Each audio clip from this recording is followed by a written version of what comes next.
The final class for production road cars is the over 2,600cc unlimited class, and on the line now it's Simon Neve with the Mitsubishi Lancer Evo 6, the 2-litre turbo car.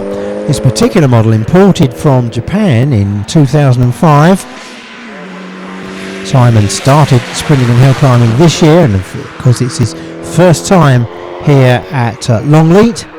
The systems engineer from South Petherton, already safely round Prospect Bend, heading up towards Dodds Hairpin. First runner in the class into the area now for the hairpin with the big car, very popular car for hill climbing, these Mitsubishi Evo series. He's already heading for the finish line to set a time, Simon Neve, of 44.72.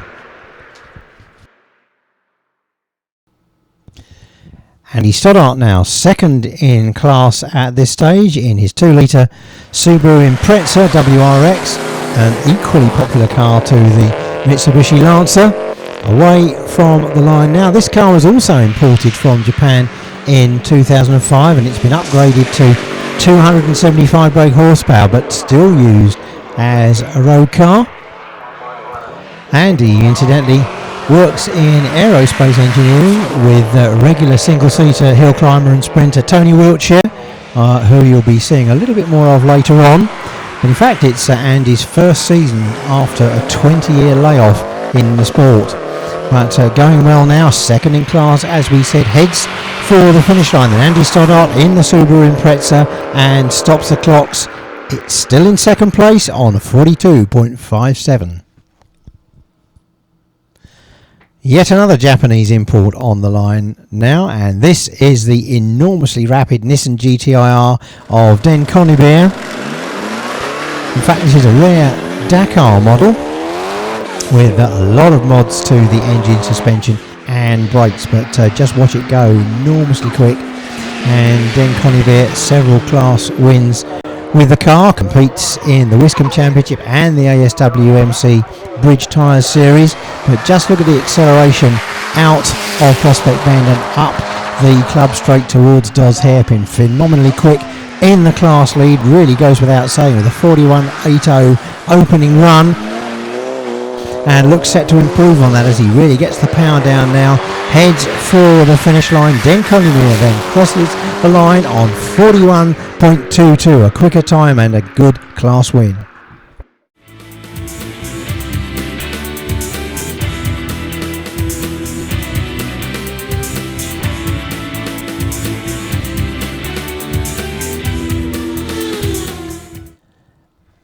On now to the limited production road cars, and first of the line it's number 159, Luke Trotman with the 1800cc K Series powered Silver Fury. Luke, son of regular hill climber Hugh Trotman, who used to drive Mallox very successfully in years gone by. Son Luke stepping into his dad's footsteps with what's a very popular car for hill climbing and for road going kit cars, this Silver Fury. Looking for a top 6 place in the car at the moment as he comes into the braking area for Dodds Hairpin, running in the 49 second bracket on his first runs, but safely round the tight right hander now, heads for the finish line. Can he make it into the 48 on this run? And the answer is yes, he can. It's a 48.25. Good improvement there for Luke Trotman. James Hoseason now with the 1600cc Caterham Superlight, lying third in the class on a 44.94 at the moment, just behind Roger Coles on 44.50. Roger driving a Silver Fury, similar to the one that we saw Luke Trotman in on the last run. But here's James Hoseason then, rounding Prospect, heading up the very steep club straight. See if he can grab second place away from Roger Coles. Into the hairpin then, James Hoseason. Time to beat from Coles, 44.18. It could just be on as he heads for the finish line in the Caterham Superlight. And the clock stop on 44.10. He's done it by 800ths. The final runner in the class then, Neil Coles in the Silver Striker, the only motorcycle engine car in the class. Big advantages in terms of power to weight ratio, the 919cc Honda Fireblade engine in the front of Neil's Silver Striker. Some 120 brake horsepower, but as we said, very light, a distinct advantage in this type of car. So the self-employed carpenter from Plymouth now heading up the straight in the Striker, which is sponsored by Bullard Auto Refinishers. Leads the class after the first runs on a 41.40, just a bit of a tail slide out of the hairpin. Can he get into the 42nd bracket on his final run? It's 40.79. That's the class win for Neil Coles.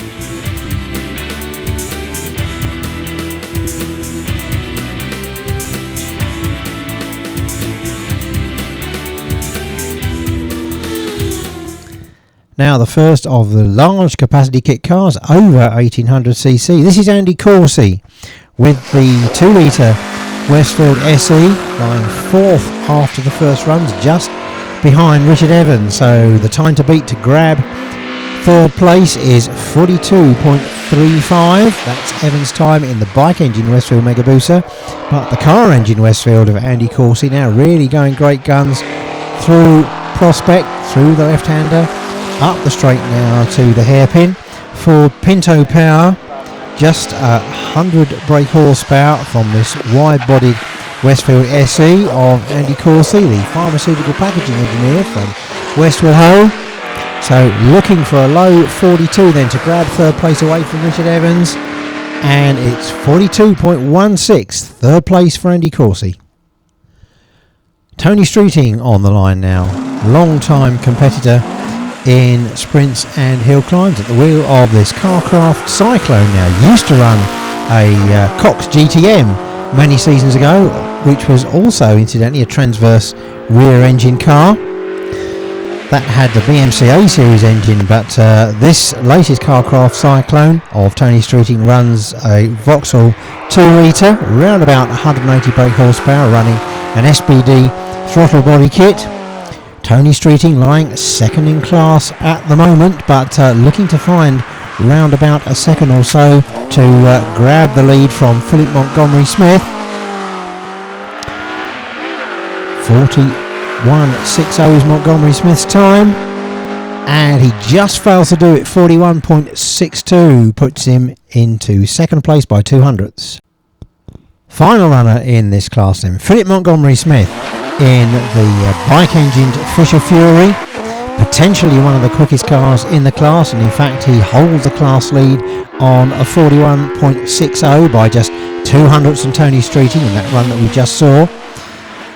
Montgomery Smith, music teacher from St Austell, built the car himself in 2002, this bike-powered Fisher Fury, and looks on course to improve on that class leading time. Can he get into the 42nd bracket? He turns in very briskly, hangs a tail out at the hairpin, but powering now up the Sirrett Leap and over the finish line. Can he make the 42nd bracket? Yes he can. 40.33 confirms a class win for Philip Montgomery Smith.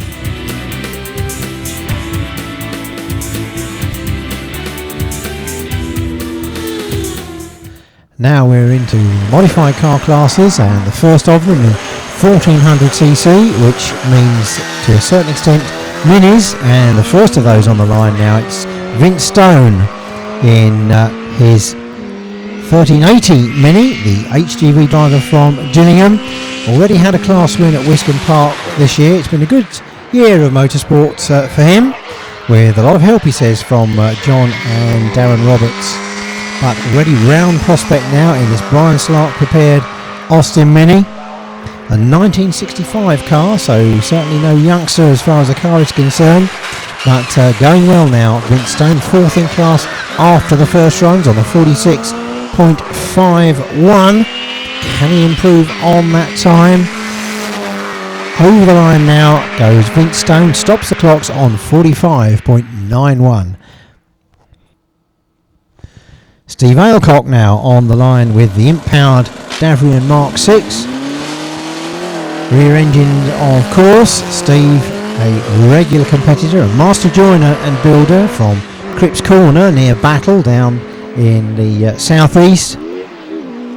Regular competitor and class winner in this car, which was actually found derelict in a field in Oban in Scotland, and lovingly brought back to life by Steve. Going well in the car, third after the first runs on a 45.73. So can he improve on that time? He comes into the hairpin now. Won the class here last year at Longleat, but looking to find a bit more time now to do the same thing this year. 45.73 to beat. He's over the line now in the Davrian Steve Ailcock and exactly matches his first run time, 45.73. A very familiar Mini on the line now. This is the famous Bright Eyes, driven of course by Derek Mullis, multiple Gersten Down Hillclimb champion. He's been competing in this 1330cc Mini with full race Sigma engine for many years now.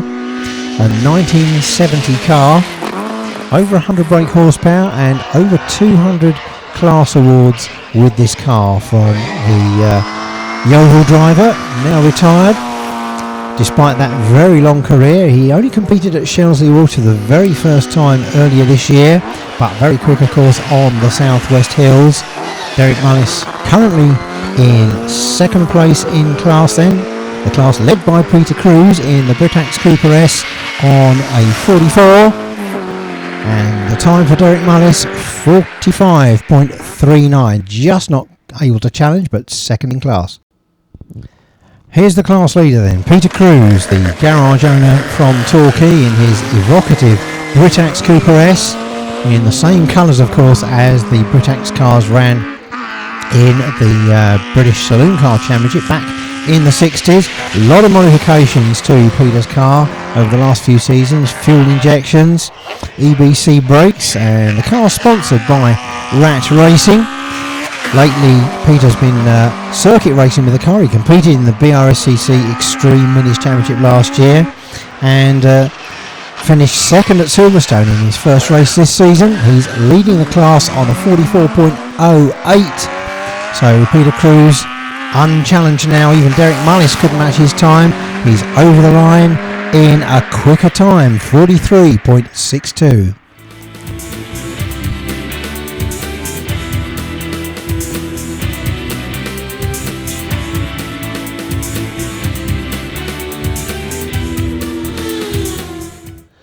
On to C2 now, the 1800cc modified saloon and sports cars, and it's Jim Morris now away from the line in the 1600cc Crossflow powered Escort.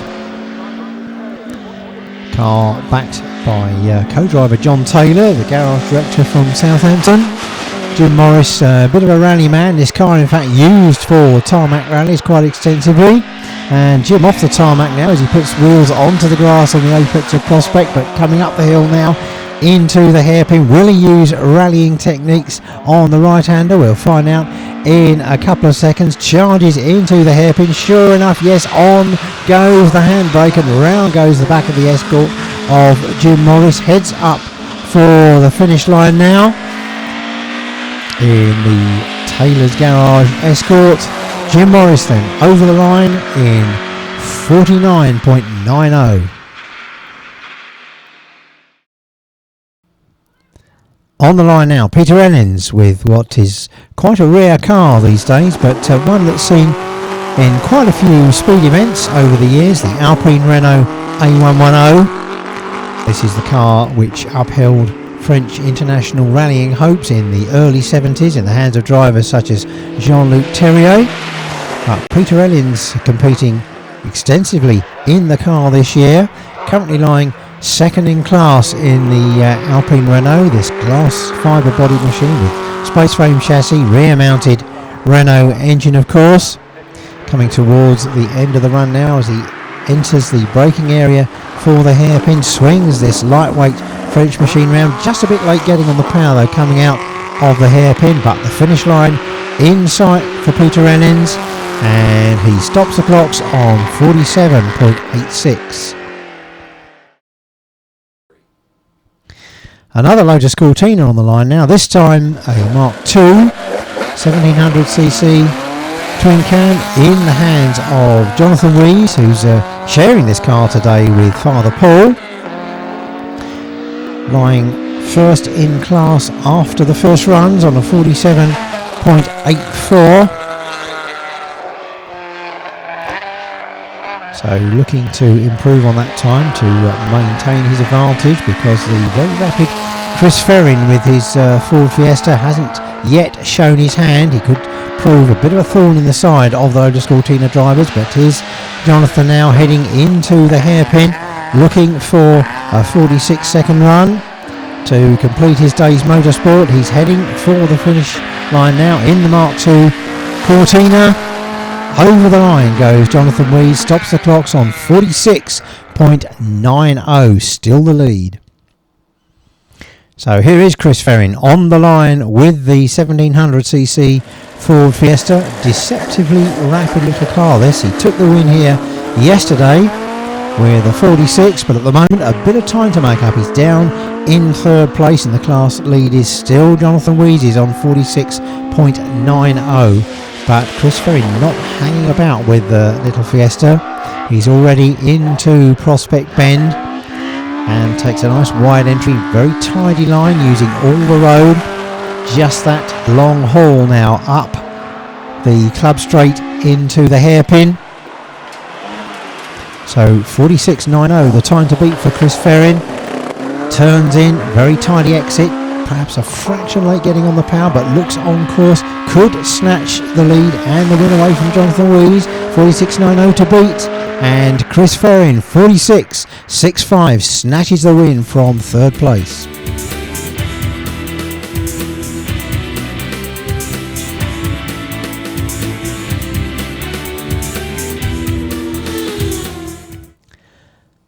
Norman Dunford on the line now with his immaculately prepared Pinto-powered Mark II Escort 2-litre.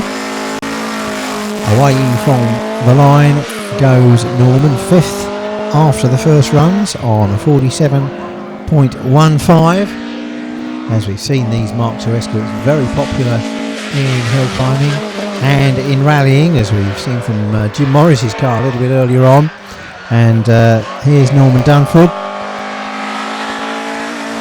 with the RS 2000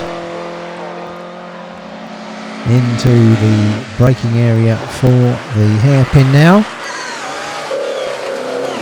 Round the right-hander, bumps over the apex and heads for the finish line. Norman Dunford in the RS 2000, and the time 46.67.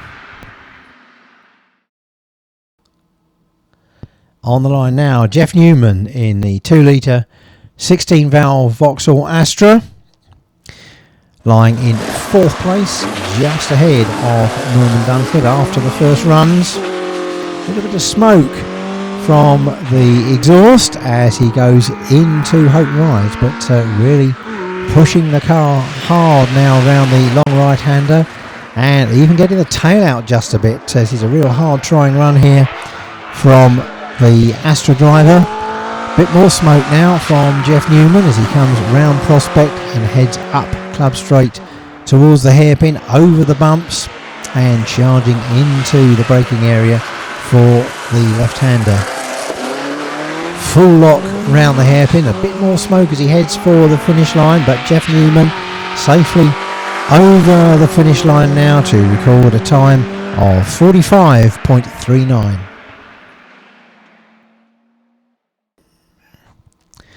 Stuart Lillington on the line now, the electronics engineer from Chard with the 16-valve Vauxhall Astra GTE. The car shared with Father Philip, who's actually leading the class after the first runs on a 42.72. But here's Stuart now, goes very quickly in this Astra. In fact, he was a top 10 finisher in last year's Southwest Hillclimb and Sprint Championship. Charging up on the final reaches of the course now, looking to get ahead of his father. He's got to beat 42.72 to do that. Lifts a wheel around the hairpin. A good hard charge from Stewart as he heads for the finish line now, which he crosses in a time of 41.86, and it's the class lead. Final runner then on the line, Mark Skeets, the mechanic from Southampton, actually hails from Belfast, but very successful in this 1974 Mark 1 Escort with the all-steel Pinto unit built by Frank Anderson. Well, a little bit of work to do for Mark. He's second in class at the moment, and Stuart Lillington leads the way with the Astra on 41.86. But this is a hard charging run, as always, from Mark Skeets. Swings the car into the hairpin, gets the tail out on the exit, has that lost in time. 41.86 is the time to beat. Mark Skeets heads for the line then and stops the clocks in 41.79. Snatches the win by just 0.07 of a second.